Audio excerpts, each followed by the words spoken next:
Les comentaré ahora dos pasajes más difíciles de refutar el tema del día de reposo. Sean todos bienvenidos, muchas gracias por estar presentes. Aquí les voy a mostrar el primer pasaje. El primero se encuentra en Éxodo 31:16, donde dice: los hijos de Israel guardarán pues el día de reposo, celebrándolo por todas las generaciones como pacto perpetuo, ¿verdad? Entonces, es decir, como pacto eterno, puede aplicarse así. Ahora, lo interesante de esta palabra perpetuo es de que también significa como por tiempo indefinido. Es algo que puede aplicarse, que 100% se puede aplicar por eterno, y también que en algún momento puede terminar. Bueno, después voy a explicar un poco eso y voy a exponer un ejemplo de otro tema. Bueno, un ejemplo de esto. Ahora bien, la otra parte es Mateo capítulo 24, donde Jesús hace una profetiza referente a la destrucción del templo. Pero dice el versículo 20 del capítulo 24 de Mateo, dice: orad pues que vuestra huida no sea en invierno ni en día de reposo, es decir, en sábado. Ahora, el contexto de esto es lo siguiente. En Mateo 24, en el versículo 1 y 2, cuando Jesús salió del templo y se iba, se acercaron sus discípulos para mostrarle los edificios del templo. Respondió él, les dijo: ¿veis todo esto? De cierto os digo que no quedará aquí piedra sobre piedra que no sea derribada. Entonces Jesús les está anunciando ese templo que había sido restaurado después de que vinieron de Babilonia. Les está anunciando que va a volver a ser destruido y van a tener que huir. Por eso en el versículo 20, oren a Dios para que no sea su huida en día de reposo. Entonces, si se dan cuenta aquí, Jesús le está diciendo que oren para que no vaya a ocurrir su huida en día de reposo. Ahora, ¿qué es lo que sucede? Que esta profecía se cumple en el año 70, unos 36 años más o menos después de que Cristo ya está en el cielo, en el año 70 por el general Tito.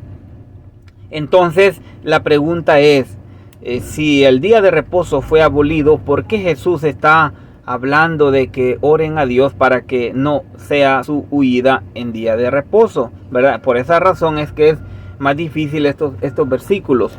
Entonces, por eso les digo yo, tanto Éxodo 31:16 como Mateo 24 son pasajes, particularmente el versículo 20, que sí es un poco difícil de refutar. Entonces, si usted guarda el día sábado, obviamente esto le sirve mucho como mostrar que está vigente el día de reposo, ¿verdad? Y si usted no guarda el sábado, entonces tendría que dar una buena explicación, porque Jesús dice que menciona el sábado aquí, ¿verdad? Ahora bien, entonces lo que les voy a mencionar es de que vamos a analizar primeramente, ¿verdad?, la palabra perpetuo que aparece en Éxodo 31:16, y les voy a mostrar lo que les acabo de mencionar, que la palabra perpetuo no necesariamente tiene que ser solamente eterno, puede aplicarse, y les voy a mostrar este ejemplo de este otro tema donde se hace mención de la palabra perpetuo también.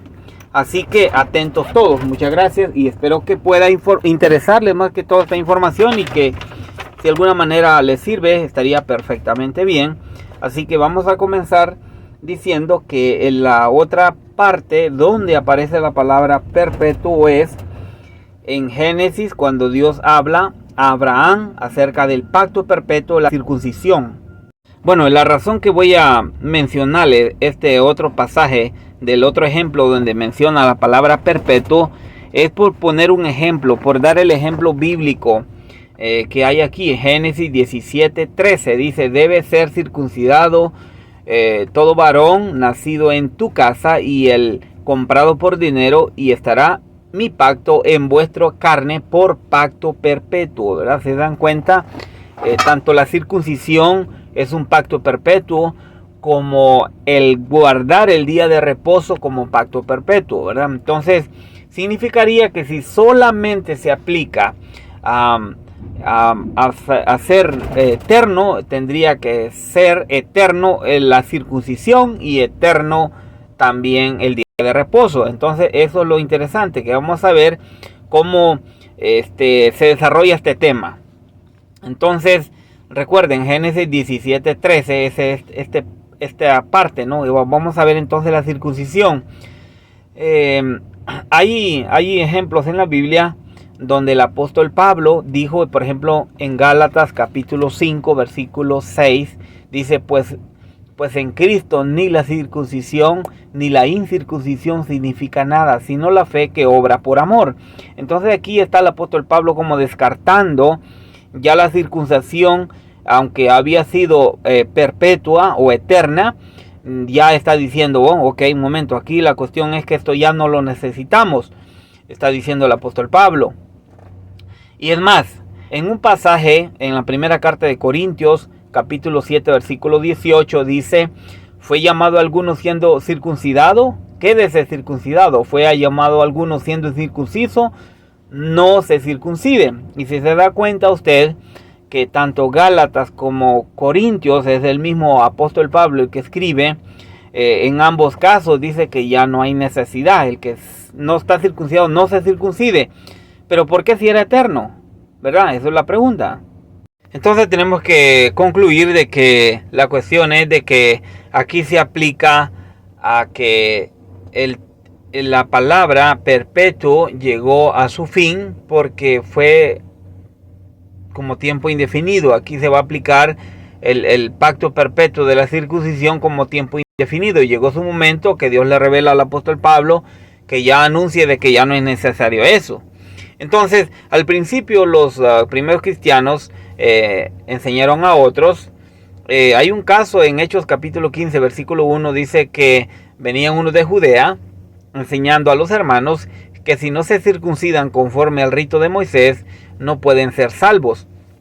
Eso lo decían ellos. Entonces hubo ahí bastante dificultad al principio porque no podían ellos o no asimilaban ese cambio que hubo. Entonces de hecho dice ahí que hubo una discusión Pablo y Bernabé con ellos por causa de este tema. Entonces, pero el Pablo estaba completamente convencido de que no era necesario ya, es lo que enseñaba. Pero se recuerden ustedes que el mismo apóstol Pablo en su principio fue perseguidor de la iglesia, porque él no podía aceptar que hubieran cambios, que Cristo, ¿verdad? Vino a hacer ciertas cosas que ya no iban a ser necesarias después de la muerte de Cristo. Y finalmente comprendió y fue el que más trabajó después de los apóstoles. Entonces, esa es la situación, ¿verdad? Entonces aquí si se aplica tanto el tema de la circuncisión siendo perpetuo, llegó a su fin. El día de sábado, también siendo perpetuo, también pudo haber llegado a su fin. Y yo voy a comentar mi opinión referente a este punto y por qué Jesús manda que oren para que no ocurra en sábado su huida. Bueno, ahora les voy a comentar mi opinión referente a este versículo 20 de Mateo 24, donde dice, orad pues que vuestra huida no sea en invierno ni en día de reposo. Entonces, como les decía, para la gente para los que no guardamos el día de reposo, decimos que eso fue abolido. Entonces lo que no podemos fácilmente es explicar por qué él hace mención del día sábado aquí, algo que iba a ocurrir en un futuro. De hecho ocurrió, como les decía, unos 36 o 38 años más tarde, después de que él ya está en el cielo. Entonces hace mención, y este pasaje solamente favorece a quien piensa o cree que hay que guardar el sábado, porque ahí lo hace mención. Pero hay una buena razón, yo entiendo este detalle, les voy a explicar, es mi opinión, porque a diferencia del día de reposo, con el tema de la circuncisión está clara en los pasajes que les mencioné, tanto en Gálatas 5 como en la 1 Corintios 7, que dice que ya no hay que circuncidarse. Entonces se aplicó como tiempo indefinido la palabra perpetuo. Entonces yo también creo que la palabra perpetuo del día de reposo también se aplica, solamente que no lo dice tan claro como lo afirma del tema de la circuncisión, pero lo dice implícitamente, a mi entender. Y les voy a explicar por qué. Primero, porque Cristo dice que venid a mí los que están cansados cargados y cansados, y yo os haré descansar. Entonces nuestro descanso es Cristo, la persona de Cristo, ¿verdad? Y otra cosa también es que, hablando de la circuncisión, el apóstol Pablo, aunque él mismo escribe de la circuncisión, resultó de que él en su momento circuncidó a un joven llamado Timoteo. En Hechos 16 del 1 al 3 nos dice que Timoteo era hijo de una madre judía, pero de un padre griego. Y entonces en el versículo 3 de Hechos 16 dice que Pablo quiso que Timoteo fuera con él, pero le circuncidó por causa de los judíos, que sabían que Timoteo era hijo de un padre griego. Entonces la cuestión es que el apóstol Pablo circuncidó a Timoteo no porque era necesario circuncidarse, sino sencillamente era para evitar problemas ahí. Esa era la situación. Bueno, entonces como les decía yo, el apóstol Pablo lo que usó fue una manera estratégica de cómo evitar malos entendidos ahí con las personas. Sencillamente circuncidó a Timoteo. No era necesario hacerlo, pero tampoco era pecado que lo circuncidara. Así que, de igual manera, el día de reposo no estamos obligados a guardarlo, pero tampoco la Biblia dice que es pecado hacerlo. Así que si usted lo quiere guardar, hágalo, pero no es porque tenga una obligación o que Dios lo va a descalificar de la vida eterna por causa de hacer eso.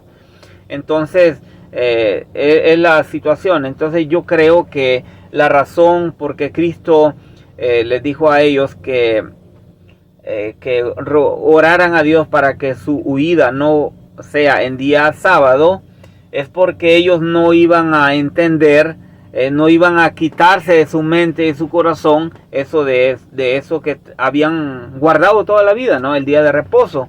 Entonces sabemos nosotros que tanto los rituales,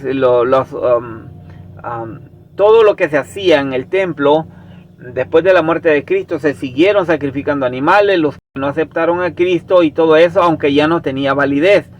La circuncisión ya no era necesario, sin embargo lo hacían algunos, excepto los cristianos, ¿verdad? Que ya habían logrado entender que no era necesario.